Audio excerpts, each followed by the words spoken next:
BC reservation BC reservation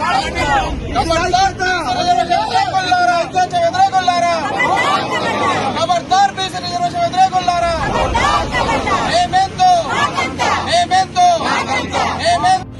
ఈ రోజు ఏదైతే బీసీ జేఏసీ రాష్ట్ర వ్యాప్త పిలుపులో భాగంగా ఈ రోజు మౌన దీక్ష చేపట్టడం జరిగింది.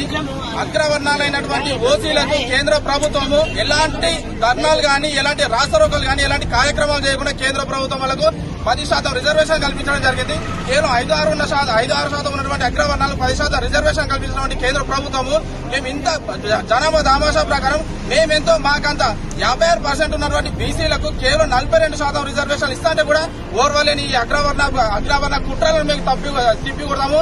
ఎందుకంటే నోటికాడికి వచ్చినటువంటి కూడును అగ్రవర్ణాలు రాకపోవడం జరిగింది. హైకోర్టులో ఉన్నటువంటి హైకోర్టులో పిటిషన్ వేసినటువంటి మాధవరెడ్డి ముఖ్యంగా నీకు చెప్తున్నా, రెడ్డి జాగృతి పేరుతో నువ్వు బీసీల మీద అవాకులు చవాకులు పేరుతున్నావు.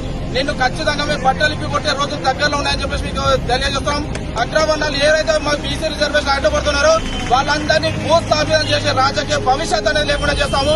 ఈ రోజు మా కామారెడ్డి జిల్లా ఉద్యమాల పురిటిగడ్డ కామారెడ్డి జిల్లా నుండి మేము హెచ్చరిస్తున్నాము.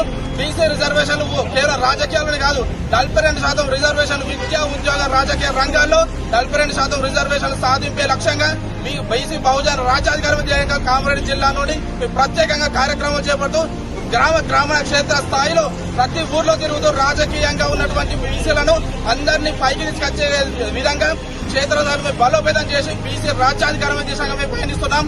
ఖచ్చితంగా కామారెడ్డి గడ్డ నుండి బీసీ రాజ్యాధికారం స్థాపిస్తాం. బీసీల సత్తాయిలో చూపిస్తాం, బీసీల తడకేదో చూపిస్తాం. అగ్రవర్ణాల రాజకీయ భవిష్యత్తు భూస్థాపితం చేసేదాకా మా బీసీ ఉద్యమం కొనసాగుతుందని తెలియజేస్తున్నాం. జై బీసీ.